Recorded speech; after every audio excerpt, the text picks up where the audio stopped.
vai estar tudo disponibilizado depois. Bom, para os próximos, para calcular os outros versores do triângulo de Frenet, eles vão precisar da segunda derivada, o R em duas linhas. Para isso a gente precisa do R em duas linhas, se a gente derivar duas vezes no tempo é aceleração. Como a gente calcula a aceleração? Aceleração derivada da velocidade, a gente deriva a expressão e elevado a t, e elevado a t, menos deriva, chegamos nessa expressão. Eu não vou focar muito nos detalhes de cálculo, eu só quero que vocês entendam os procedimentos, que na hora de resolver lá os exercícios, eu espero que dê tudo certo.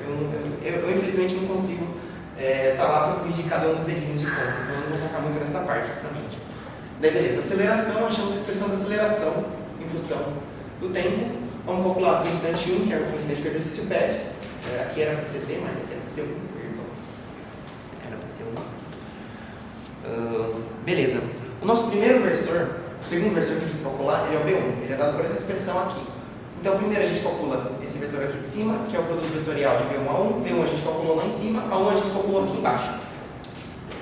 Então, a gente coloca eles para o instante 1. A gente faz faltou um jotinho aqui. Está com uns errinhos, gente. Eu fiz relativamente rápido. Faz o produto vetorial, faz um monte de versor, que vocês contam aqui, então vai chegar nessa expressão. Calculou o módulo, depois, tirando a raiz da soma dos quadrados, chegou nessa expressão aqui. Se vocês acharam algum erro, inclusive me avisem, para depois eu corrigir no pai errado. Beleza, então o B1 é dado por essa expressão. Beleza, achou o B1. Sem muita conta, só derivamos da aceleração. Em seguida, a gente achou o N1. Para achar o N1, eu poderia usar a expressão derivar o vetor tangencial, mas eu usei essa outra expressão aqui, porque o N1, né? O N1 ele é dado por T, derivado por módulo de T.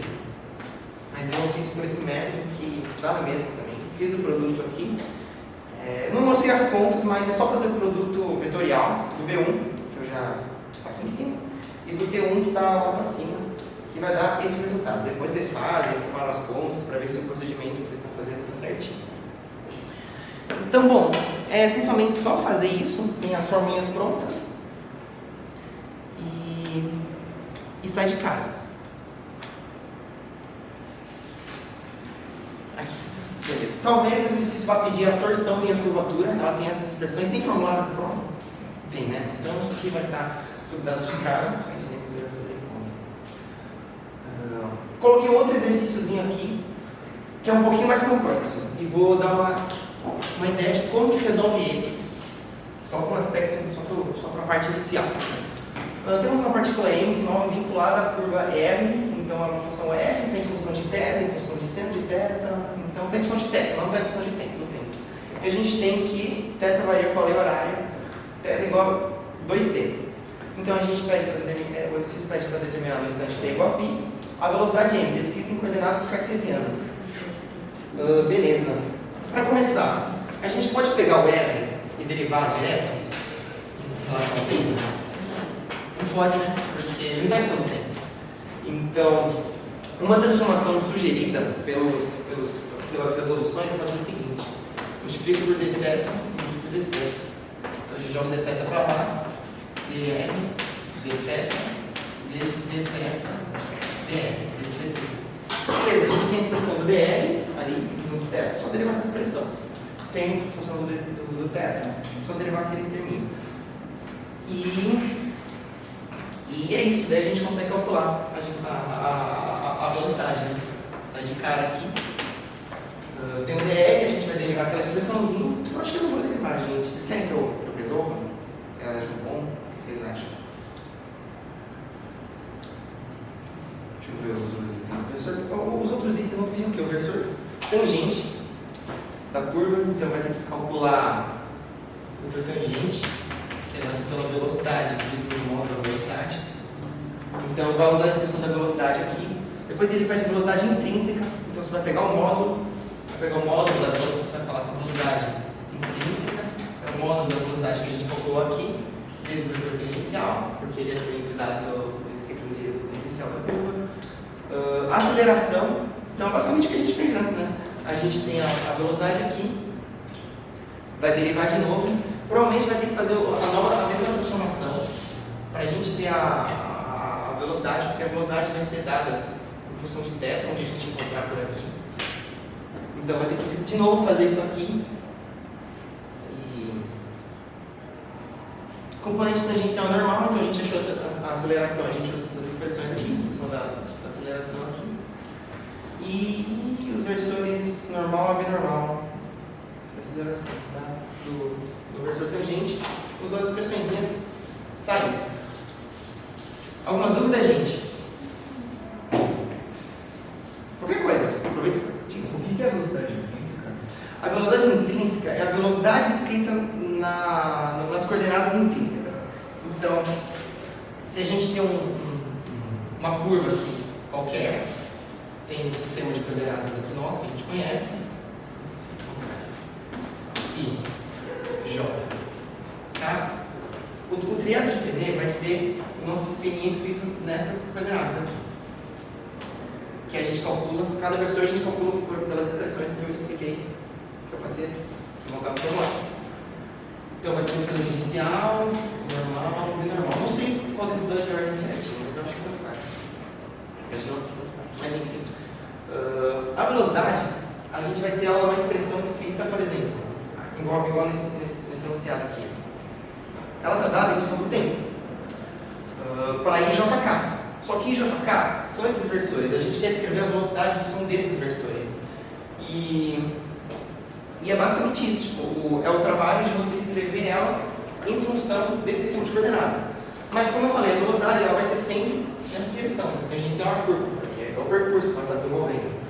Então, é basicamente você calcular a derivada, tirar o módulo e escrever que ela vai ser, a velocidade vai ser o módulo que você calculou pelos versores IJK, que o módulo é sempre módulo, em função de um versor, tangencial. Certo? Beleza. Tinha mais um exercício interessante. Aproveitar que está com um pouquinho de tempo sobrando, que eu estou com todas as provas abertas. Só tenho que achar qual que era o exercício. Que também era sobre coordenadas intrínsecas. Um dos recentes. Esse aqui eu peguei. Aqui, ó, 2022 a prova.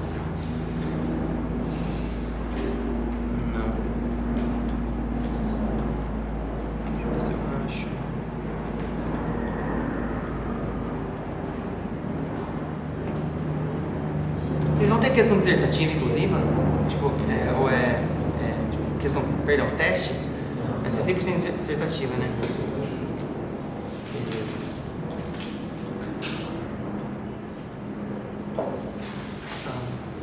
Pô, aquele exercício era interessante. Eu tinha separado ele, mas não pode ter. Aqui, achei.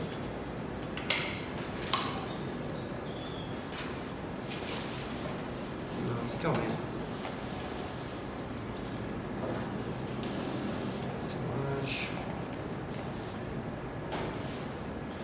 Esse aqui.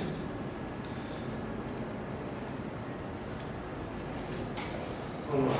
Ele é bem análogo ao outro, no quesito de contas, então ele vai dar o versor R em função de U, ele vai dar a expressão de U. Para o instante t igual a 10π, o versor tangente, o arame considerado anel. Então vamos lá, para achar o tangente a gente precisa da velocidade. A gente tem a expressão do R, vai ter que fazer aquela nossa transformada, porque tem função de U. dr por du vezes du por dt. Velocidade vai ser transformação. Né? Com essa transformaçãozinha, a gente deriva esse termo aqui, deriva esse outro termo e vai achar a expressão da velocidade. Tirou o módulo, achou o versor. Beleza, outra coisa, a velocidade do anel escrita nas coordenadas intrínsecas. Vai fazer a mesma coisa, só que você vai escrever.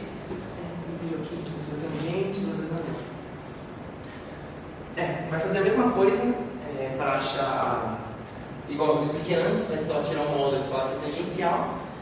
E para achar a aceleração do anel, o método para você achar a aceleração é o seguinte: a aceleração vai dar um vetor, sei lá, nessa direção. Não sei em específico qual direção vai dar, vai dar uma direção qualquer. E a gente calculou o versor tangente. Tem o versor tangente, a gente consegue calcular as outras duas componentes. A gente consegue calcular a gente consegue calcular primeiro a aceleração, em função do tempo, em função de JK. E a gente consegue também calcular os dois versores, o B e o N que faltam. Como que a gente vai ter então a expressão da aceleração do anel? Fazendo aceleração do anel em função de JK. Como que a gente faz para encontrar em função desses nossos versores aqui? Esses versores, a gente vai encontrar eles escritos em função de JK, que vai ser o T igual a expressão de JK. Agora esse exercício aqui. O T vai dar uma em função de JK. Então, cada um desses versores vão estar escritos em função de JK, esse aqui vai estar escrito em função de JK. Como que a gente acha a projeção de cada um? Porque no final, a componente de cada um é a projeção desse vetor nessa direção, desse vetor nessa direção, desse vetor nessa direção. Só fazer produto escalar. Vai ter o módulo da aceleração, que vocês calcularam lá. Vai ter o versor, só fazer o produto escalar, produto interno, sem muitas contas. E vai achar a componente em cada uma dessas direções. Faz sentido? Ok? Beleza? Vamos lá. Vamos começar agora a parte que mais cai nas provas. E eu separei os exercícios aqui também para resolver. Gente, me interrompam, contar qualquer coisa, fiquem 100% à vontade.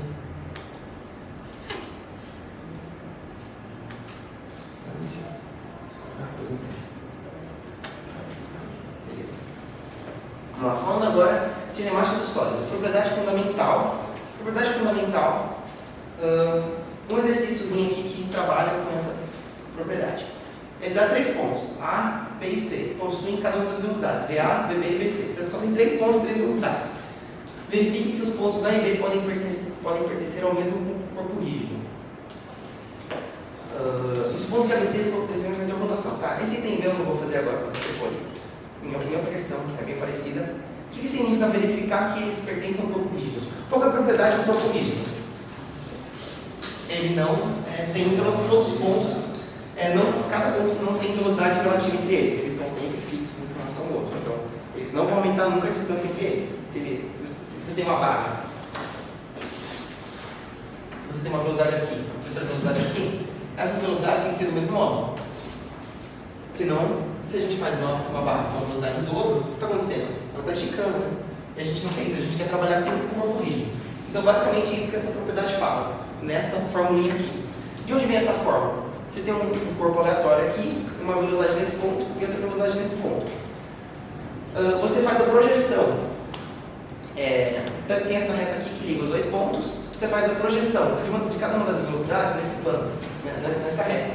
Você faz por produto interno, cancela o produto interno do versor, né? Você tem o PO, divide pelo módulo PO para achar o versor dessa reta unitária, cancela o PO, chega nessa expressãozinha aqui, que é bem simples de usar. O que ela significa? O produto interno da velocidade em P vezes pelo PO tem que ser igual ao produto interno do VO vezes PO. Ou seja, a componente de VO na direção da reta tem que ser a mesma componente de VP nessa direção. E como que a gente aplica isso nesse exercício? Aqui. A gente vai ter VA e vai ter VB. E tem os pontos. Então a gente tem VA, coloca o VA aqui. A gente está entre VA e VB, então vai ser A menos B. A menos B, a gente calcula A menos B, o versorzinho aqui. VO, no caso, vai ser o nosso VB, tem a expressãozinha aqui. E basicamente vocês vão chegar em alguma coisa que vai ser x igual a x. E isso significa o quê? Significa que esse termo é igual a esse termo, ou seja, as componentes são iguais, logo atende a condição de corpo rígido. É basicamente isso que vocês vão chegar, vocês vão resolver e falar, é igual, parabéns. Faz alguma diferença eu colocar B menos A? B menos A? Não, no final, porque são menos, a gente multiplica, cancela os 2 lados. Esse exercíciozinho aqui, a peça B, é uma peça inteira. Alguém não entendeu? Tudo certo? Vai chegar no quê? Vai chegar aqui, igual é igual a igual. Igual é igual a igual. Não, perdão, x igual a x. Vou resolver agora um exercíciozinho para mostrar como funciona. Igual, igual, igual. Bom, temos uma peça inteira aqui, ele dá a velocidade no ponto A, a velocidade no ponto B, a velocidade no ponto C. Tem esses módulos aqui. Dá os comprimentos e tudo mais. Mostra que as velocidades em A e em C são compatíveis com a condição de corpo rígido. Como que a gente faz? Corpo rígido. Aqui. Bom, utilizando a nossa propriedade fundamental, então, a gente tem aqui o nosso sisteminha CBA. O que é o vetor AC? AC ou CA, tanto faz. O vetor AC, ele é esse vetor que liga aqui. Olhando o nosso sisteminha aqui, esse vetor, ele é L sobre 2 na direção I e L na direção menos J, que é para baixo. Então eu escrevi ele aqui. Menos L na direção J e L sobre 2 na direção I. Escrevi o AC. O VA tem expressão dada, o VC tem expressão dada. Então o VA está aqui, A menos C, VC está aqui, A menos C. Calculei e chegou que ômega L quadrado sobre 2 menos ômega L quadrado sobre 2 igual a menos ômega L quadrado sobre 2. O que isso significa? A projeção de VA nessa direção é igual a projeção de VC nessa direção. Ou seja, é compatível. Certo? Chegou aqui igual. Normalmente vai ser compatível. Sim, sim. Porque não faz sentido numa prova de mecânica ter alguma coisa que estica, né? A não ser que seja o último item. Daí fez a prova inteira, fez o exercício inteiro, ele coloca lá. Verifica esses 2 pontos aqui. Não deu. Aí você não precisa para nada. Então, mas difícil que eles colocam. Mas não vai pro os professores aí que eles gostam de pôr exercício ferrado. Mas eles só querem que você entenda esse conceito de corpo rígido. Que é bem simples, né? Beleza. Daí eu coloquei esse detalhe que eu vou falar depois. Vamos lá, falando agora de movimento plano. O movimento plano é o disco com barra, desce, sobe, calcula assim para lá, calcula assim para cá. Vários sistemas muito malucos, não sei qual vai aparecer na prova. Eu aposto que vai ter uma barra e um disco, porque todos têm sempre uma barra e um disco, ou 2 barras. Tipo aquele ali. Espero que não caia esse aqui eu tentei resolver, mas falei, não faço. O pessoal aqui, aposto que vai ter gente que está mais perdido. Vamos lá então. Fórmulas principais, campo de velocidades, campo de acelerações. Alguém não está familiarizado com essas fórmulas? Alguém está mais perdido, não sabe direito o que elas significam? Sem nenhum medo. Certo? Bom, campo de velocidades, essas fórmulas são sempre aplicadas para um corpo rígido. Então, se você tem a velocidade do corpo e a rotação do corpo rígido, você consegue achar a velocidade em qualquer outro ponto, sabendo só a distância entre eles. A aceleração é a mesma coisa, ela envolve a aceleração angular. As expressões básicas você já deve ter usado milhares de vezes, ou vão usar em mais outras milhares de vezes. As expressões. Vamos lá. Eu vou explicar um pouquinho sobre alguns detalhes que apareceram mais frequentes na monitoria. Então, vamos lá. Disco. Muito provavelmente vai aparecer um disco na prova. Então, como que a gente faz as velocidades num disco? Primeiro, se a gente coloca o referencial no nosso disco, ou seja, a gente coloca o observador que está no centro do disco aí. O que ele vai observar? Ele vai observar as velocidades assim, nesse perfil mais ou menos. Se a gente utiliza essa expressãozinha, se o referencial está no centro, VO, que é o centro, vai ser 0, então qualquer P que você usar vai ser o vetor de rotação, se o disco tiver o vetor de rotação, que é o mesmo que todo o corpo, P menos O. Perfeito, vai ser um negócio linear, nesse perfilzinho bonitinho, já até decore. Mas esse é se o referencial for no disco. É o quê? Como se fosse um carro flutuando e você gira a roda. Então a roda vai estar girando livre.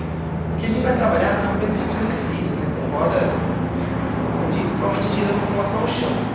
Se o disco está girando com relação ao chão, o que vai acontecer?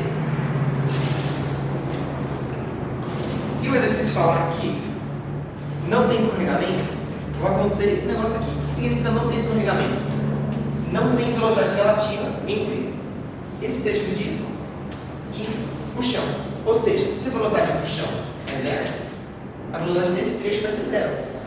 Então, de qualquer jeito, se eu definir a origem ou no centro ou no chão, o V0, o origem lá, vai ser 0. Se eu olhar esse sistema e a origem por aqui, vai ser 0. Se eu olhar esse sistema e a origem por aqui, vai ser 0. Isso aqui é essencial para vocês entenderem, porque o que acontece com esse disco é que a cada instante ele está rolando, certo? Então a cada instante é outro ponto que está em contato com o chão. Então, tá vendo aqui, nesse instante aqui, é esse ponto aqui está lá em cima, esse ponto aqui embaixo. Lembra que a rotação é constante e a velocidade é proporcional à distância. O que acontece com o disco então? Conforme vai diminuindo a distância em relação ao ponto de contato, ou seja, conforme o disco vai rolando para frente, esses pontos vão se aproximando do chão, cada hora um ponto vai ter velocidade 0. Ou seja, se você tirar uma foto congelar o disco nesse instante, o que está acontecendo com o disco? Esse é o perfil de velocidade. Vai ter uma velocidade lá em cima, que é o dobro, aqui vai ser metade, aqui vai ser zero. Mesma coisa para cada instante. Para você achar essa velocidade, vai ter que fazer um cosseno, um seno, cosseno, para achar um ângulo com esse ângulo aqui. E, bom, esse perfil de velocidade é muito importante para vocês entenderem. E ele é diferente desse perfil aqui, em que sentido? Aqui em cima, essa velocidade vai ser tangencial disso, né? Igual aqui. Aqui vai ser tangencial disso também. Vocês estão olhando como referência esse ponto. Mas, nesse ponto aqui, com outro diferencial muda já. Porque como o disco tem que rodar, como a velocidade tem que ser perpendicular ao disco, ao vetor da posição, porque você faz o produto vetorial, então vai dar um vetor perpendicular aos dois. Como dá um vetor perpendicular, ele não está certinho alinhado, então é só vocês tomarem cuidado com isso. Acho que vocês viram isso em alguns exercícios que vocês resolveram. Bom, só ficar esperto. Falei de SIR, mas já vamos falar de SIR agora. Não, vamos lá. Ato de movimento. O que significa um ato de movimento? O corpo ele pode ter 3 atos de movimento possíveis. Ou ele está puramente em translação, ou seja, ele está fazendo esse movimento, não tem nenhuma rotação, ele está só transladando. Ele está em rotação, então, ou seja, ele está rodando, então tem um ponto que está com velocidade fixa, velocidade nula, perdão, ele está rodando, ou misto, né? Tipo, ele está rodando e transladando, não tem nenhum movimento muito característico. Na prova, vai perguntar, provavelmente, talvez tenha um exercício que pergunte qual que é o ato de movimento desse corpo. E tipo, como que você pode sacar rápido qual que é o ato de movimento? O que está acontecendo com o corpo? Primeiro, ele vai ser de translação se você tiver pelo menos 2 pontos com velocidade em mesmo sentido de direção. Então, se você tem essa barra, por exemplo, e a velocidade aqui em cima tem que ser sempre paralela, certo? Imagina que tem um disco rodando, ele está puxando a barra, arrastando, então a barra fazendo alguma coisa tipo assim, ela está rodando, indo para frente. Esse ponto está em contato com o chão, então a velocidade vai ser sempre para cá, ele vai estar sempre arrastado para cá. Esse ponto, nesse instante, está com uma velocidade para cá. Pô, o que está acontecendo então? 2 velocidades na mesma direção, essa barra está num ato instantâneo de movimento que é a pura translação. Por um microsegundo, ela está numa translação pura. Daqui 0,01 segundo, o disco vai girar um pouquinho, esse ponto vai daqui para baixo, a velocidade já vai estar com outra direção e já não está mais translação. Mas nesse instante, ela está com translação. São iguais ou não esses módulos? Espera aí, já falo sobre isso aqui. Se o corpo tiver pelo menos um ponto com velocidade nula, ele está em pura translação. Esse disco aqui, o que está acontecendo com ele? Aqui embaixo a velocidade zero, né? Então, você pode dizer que ele está com um ato instantâneo de movimento de rotação pura, em que o centro de rotação nesse instante é esse pontinho aqui embaixo. E como você vai saber se é misto, se é translação mais rotação? O CIR vai estar fora do corpo, vai ter uma barra aqui, vai fazer uma conta maluca, vai dar aqui o CIR, vai dar tipo, sei lá, aqui. Isso significa que ele está transladando mais rotacionando. Normalmente, quando ele mostra um disco assim e um anteparo, ele fala que não tem escorregamento. Sim. Então a velocidade exatamente no ponto que está encostando no chão é zero. Exato. Esse perfilzinho aqui. Então é uma rotação. Sim. Eu falei de translação. Não sei, é que... Sim. O disco mostrou, né? Só o disco. O disco está no movimento ato puro de rotação. A barra está no movimento de ato puro de translação. É um exercício meio estranho porque une os 2 movimentos ao mesmo tempo. Então, por que a barra está no ato puro de translação? A velocidade aqui tem que ser nessa direção, porque está tangente ao solo. Não tem como ela ir para cima. A barra não vai começar a voar comigo nada, nem entrar no chão. Como a barra está presa no disco, por esse perfil de velocidade, aqui tem que ser a mesma velocidade, né? Senão não estaria presa. Aqui. Beleza. Pode ter aqui uma velocidade para cá? Pode ter uma velocidade para cá? Não faz sentido, né? Senão a barra teria puxado, torta. Então, se você garante que pelo menos 2 pontos estão com a mesma velocidade, por consequência, todos vão ter que acabar tendo a mesma velocidade. E tem que ser o mesmo módulo? Tem que ser o mesmo módulo, senão a barra vai estar esticando. que acontece? Lembra que a gente viu a propriedade do corpo líquido? A gente tem um vetor aqui e a gente supõe, vamos supor que existe a possibilidade de colocar uma velocidade que é bem maior aqui. Na hora da gente fazer a projeção desse aqui vai dar maior que a desse. Então não faz sentido isso. Por isso que não só vai ser a mesma direção, não vai ter o mesmo módulo, e cada ponto vai estar no mesmo módulo. Até porque essa é a definição de translação, né? Se eu estou com esse carregador transladando uma coisa, diga. Sempre que o ser está fora do corpo, ele está nesse movimento helicoidal? Se o ser está fora do corpo, é um movimento misto. Ele está rotacionando e transladando. Mas isso acontece sempre? Sim, porque isso é mais um atalho só para você perceber. Tipo, isso aqui são só atalhos. Sacadas rápidas para matar. Rapidinho. Se o ser está no corpo, o que acontece? Ele está com um ponto de rotação. Ou seja, ele está em rotação pura. Que é isso aqui, ó. O ser tem que ser sempre em velocidade zero. Eu já vou falar do ser. Então, eu deveria ter colocado isso aqui depois, né? Mas tudo bem. Essencialmente sempre. Porque se o ser está fora do corpo, é porque ele está fazendo os dois movimentos. Ele está rotacionando ao redor daquele ponto e transladando.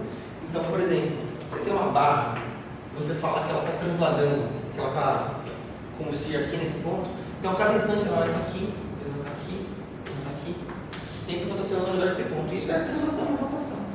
Então, é só uma área para vocês perceberem. Se o ser estiver fora do corpo, a barra não vai estar em translação pura nem rotação. Então, já dá para esperar que as velocidades não vão ser na mesma direção e sentido, nem vão ser. Nem vai ter um ponto de velocidade nula. Certo? Diga. E se tipo a barra estiver no meio do círculo? Aqui? Isso. Se a barra estiver no meio do círculo.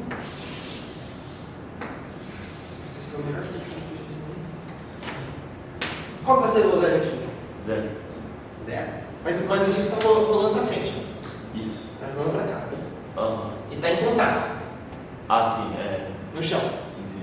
Então a velocidade vai ser zero aqui, certo? Isso. Então você tem que ter o nosso vetor, vai ter que ter uma velocidade para cá. Aham. Então a velocidade vai ser nessa direção. Como ele tem contato com o chão, mesma coisa. Translação. sim. Só que qual a diferença desse exercício para esse exercício? Se a gente observar esse disco pulando ao redor do tempo, o que vai acontecer? Ele vai estar aqui, ele vai estar aqui, ele vai estar aqui. Percebe que esse ponto está sempre na mesma altura? Ele não muda? Em contrapartida, esse ponto está aqui em cima, depois ele está aqui, depois ele está aqui. Então, essa barra vai estar sempre em translação. Essa barra aqui, depois de um tempo, ela vai começar a descer, e as velocidades não vão mais ser alinhadas. Só que essa barra aqui ela vai estar sempre em translação, né? Porque é como se ela tivesse sido puxada pelo disco. Sim, ela vai estar sempre transladando. Mas continua assim, sempre em translação. E a velocidade vai ser essa direçãozinha. Justamente por isso aqui, né? Aham, entendi. Mas daí, tipo, se a barra deslocou, né? Daí não funcionaria o ser no infinito, né? Ou funcionaria também? Se a barra deslocou, como assim se a barra deslocou? Tipo, pode voltar na imagem do passado? Não, é na primeira imagem. Ela girou um pouquinho. Girou um pouquinho. Daí não funciona mais. Daí não funciona mais. Não funciona, porque o que vai acontecer?